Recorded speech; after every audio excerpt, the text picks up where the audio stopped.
Bonjour, une petite vidéo pour des élèves de filière technologique. Il sera question de faire un petit problème classique portant sur la notion de fonction du second degré. L'énoncé de cet exercice est le suivant. Un site de vente privée vend des produits de luxe et notamment des stylos de marque qu'elle vend par coffret de 2, mais elle ne peut fournir que 60 coffrets par mois. On admet que le bénéfice en fonction du nombre de coffrets vendus en un mois est modélisé par la fonction grand B définie sur l'intervalle 0,60 par b de x égale moins 10x au carré plus 560x moins 3000. Donc on a quatre consignes. La première, c'est de montrer que b de x est aussi égal à moins 10 multiplié par, entre parenthèses, x moins 6 multiplié par, entre parenthèses, x moins 50. Il faudra alors en déduire donc le tableau de signes de b de x sur l'intervalle 0,60. Ensuite, on nous pose la question combien de coffrets faut-il produire et vendre pour réaliser un bénéfice. Et enfin, dernière question, quatrièmement, déterminer le nombre de coffrets à produire et à vendre pour que le bénéfice soit maximal. Quel est alors ce bénéfice? Alors encore une fois ici on a affaire à un exercice très classique. Alors je vais noter 3 étoiles tout simplement parce que c'est un exercice de fin de chapitre qui regroupe à peu près toutes les choses qu'on peut nous demander sur les fonctions du second degré. Donc dans un premier temps je vous conseille fortement d'appuyer sur pause et d'essayer de répondre à ces 4 consignes et simplement après, pour vous assurer que vous avez bien compris, vous pourrez lire la suite de la vidéo afin d'avoir une correction de cet exercice. Alors, passons à la correction de cet exercice. Et dans un premier temps, on nous demande de vérifier que b de x peut s'écrire finalement sous forme factorisée, comme ceci. Donc pour cela, il suffit tout simplement de prendre cette expression et de développer, en croisant les doigts bien sûr, pour retomber sur l'expression de l'énoncé. Et donc pour tout x de l'intervalle 0,60, donc il va falloir donc développer cette expression. Alors moi je vous conseille d'adopter la méthode suivante qui consiste à laisser le moins 10 de côté et à se concentrer finalement sur ce double produit. Mais attention, on va donc mettre des parenthèses. Ensuite, x multiplié par x. On se souvient, c'est x au carré. Ensuite, x multiplié par, attention, moins 50. Ça fait donc moins 50x. J'en ai fini avec x, maintenant je vais prendre moins 6. Moins 6 multiplié par x, ça fait donc moins 6x. Et je continue et je termine. Moins 6 multiplié, attention, par moins 50, moins multiplié par moins donne plus. Et donc 6 fois 50, 300. Donc voilà dans un premier temps ce que j'obtiens. Maintenant, bien sûr, à l'intérieur de ces parenthèses, j'ai deux termes en x que je peux regrouper. Et moins 50 moins 6x, ça me fait moins 56x. Et je termine l'expression en rajoutant plus 300. Et donc là, on a fait une étape du développement. Il nous reste une dernière étape qui consiste tout simplement à multiplier par moins 10 tout le contenu des parenthèses. Donc on va obtenir moins 10 multiplié par x au carré, pas très compliqué, ça va faire moins 10 x au carré. Ensuite, moins 10 multiplié par moins 56x. Alors déjà, on a moins par moins qui va donner plus. Et 10 fois 56x, ça va donner 560x. Et je termine en faisant moins 10 multiplié par plus 300. Moins multiplié par plus donne moins. Et 10 fois 300, ça fait donc 3000. Donc voilà l'expression développée. Est-ce qu'elle correspond à l'expression de b de x? Bah oui, ça correspond parfaitement à l'expression de b de x. Donc sur la dernière ligne, je pourrais écrire égale b de x. Et donc on peut passer à la deuxième consigne. On doit en déduire le tableau de signes de b de x sur cet intervalle 0,60. Alors en déduire, ça veut dire tout simplement qu'on va se servir de la question précédente. En effet, ici, à la question précédente, on a trouvé une forme factorisée de b de x. Une forme qui va nous permettre tout simplement d'en déduire le signe de b de x. Mais avant de répondre donc à cette consigne, rappelons ses propriétés. Donc pour une fonction f qui s'écrit f de x est égal à a facteur de x moins x1 facteur de x moins x2. On va supposer ici que x1 est inférieur ou égal à x2. Alors si a est inférieur strictement à 0, la fonction est négative sauf sur l'intervalle x1, x2. Par contre, si a est strictement positif, la fonction est positive partout, si vous voulez, sauf sur l'intervalle x1, x2. Et ça, c'est quelque chose qu'on retrouve facilement si on représente à main levée la fonction f. En effet, puisqu'on sait, d'après la propriété du cours, que si a est inférieur strictement à 0, les branches de la parabole sont tournées vers le bas, comme sur cette représentation ici, où j'ai représenté une parabole en rouge.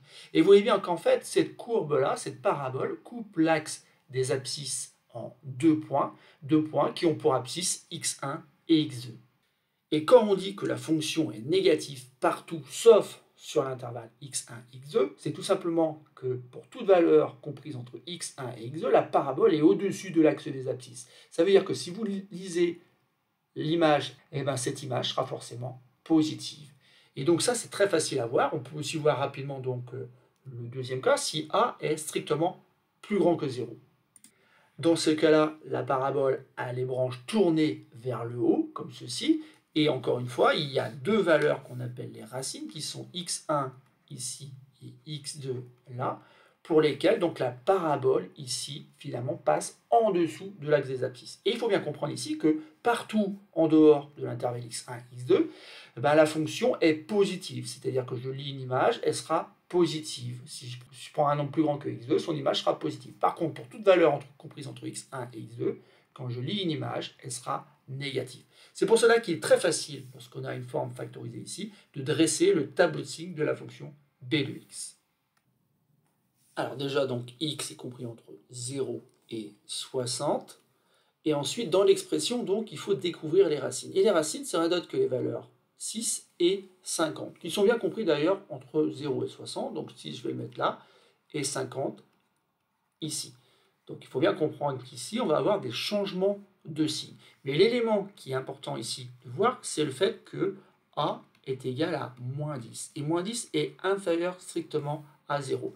Et donc la seule chose que vous devez avoir en tête, c'est qu'on a une parabole ici, donc avec les branches tournées vers le bas, que je peux représenter comme ceci. Et donc ici, il y a une valeur particulière qui est 6, et l'autre valeur particulière ici, c'est 50. Et donc, on voit bien que la fonction est partout négative, sauf entre les valeurs 6 et 50. Donc on va mettre un plus ici, et des moins partout ailleurs. On rajoute aussi dans le tableau de signes le fait que l'image de 6, c'est 0, tout comme l'image de 50. Et donc on peut passer à la troisième consigne où on doit répondre à la question combien de coffrets faut-il produire et vendre pour réaliser un bénéfice. Alors attention, en mathématiques, la fonction bénéfice peut prendre des valeurs positives mais aussi des valeurs négatives, auquel cas on réalise un déficit. Mais dans cet exercice, on voit clairement que l'entreprise gagne de l'argent, le bénéfice est positif pour toute valeur comprise entre 6 et 50. Et donc, conclusion, le site doit vendre entre 6 et 50 coffrets. Alors bien sûr, quand ils vendent 6 ou 50 coffrets, le bénéfice est égal à 0. Donc il n'est pas strictement positif, mais en mathématiques, on dit qu'il est quand même positif parce qu'il est supérieur ou égal à 0. Et donc terminons cet exercice par répondre à la quatrième consigne. Et cette quatrième consigne nous demande de déterminer le nombre de coffrets à produire et à vendre pour que le bénéfice soit maximal. Quel est alors ce bénéfice ? Mais revenons donc à l'allure de la courbe qui représente donc la fonction b. C'est une parabole qui coupe l'axe des abscisses en 6 et 50. Et il y a une propriété du cours qu'il faut se rappeler qui nous dit que finalement elle possède, même si ici je l'ai fait à main levée, un axe de symétrie, cette courbe. Et la propriété nous dit justement que cet axe de symétrie est la droite d'équation x qui est égale à x1 plus x2. Autrement dit, le nombre qui est pile poil entre 6 et 50, la moyenne entre 6 et 50. Et ici, puisque x1 et x2 prennent les valeurs 6 et 50, on va faire 6 plus 50 le tout divisé par 2. Donc ça fait 56 divisé par 2 qui donne encore 28. Donc ce qu'il faut bien comprendre, c'est qu'il y a un nombre ici, 28, qui se trouve pile poil entre 6 et 50. C'est-à-dire qu'il y a 22 entre 6 et 28, mais aussi 22 entre 28 et 50. Et la propriété nous dit que le sommet de la parabole appartient à cet axe de symétrie. Alors encore une fois, bien sûr, ici ma parabole, je vais faire main levée, mais il faut bien comprendre qu'il y a bien donc un sommet pour cette parabole, qui a pour abscisse 28. Et que ce point nous intéresse, puisque finalement, si on réfléchit bien, cette fonction elle est croissante dans un premier temps, puis décroissante. On dit qu'ici, la fonction admet un maximum pour x égale 28. En effet, on a aussi une propriété dans le cours qui nous dit tout simplement que l'image, donc ce nombre-là qui est 28, est un extrémum, c'est-à-dire un minimum ou un maximum, et ça, bien sûr, ça dépend de l'allure de la courbe. Ici, on a bien une parabole dont les branches sont tournées vers le bas, et donc, comme je le disais tout à l'heure, on a bien affaire à un maximum. Donc, conclusion, l'entreprise doit produire et vendre 28 coffrets pour que le bénéfice soit maximal. Il ne nous reste plus donc à calculer ce bénéfice, et pour calculer ce bénéfice, on va tout simplement calculer l'image de 28 par la fonction grand B. Et pour cela, bien sûr, on a deux possibilités, puisqu'on sait que b de x s'écrit de deux façons différentes, ici sous forme développée et ici sous forme factorisée. Donc qu'importe, hein, vous pouvez choisir donc la première expression par exemple. Puis ensuite, bien sûr, il faudra prendre une calculatrice pour tiens à la calculatrice 4840. Conclusion, le bénéfice est alors de 4840 euros. Voilà, c'est terminé pour ce petit exercice. Il faut savoir que si vous maîtrisez toutes les consignes de cet exercice, vous serez forcément capable d'avoir une bonne note à la prochaine évaluation sur cette notion de fonction du second degré.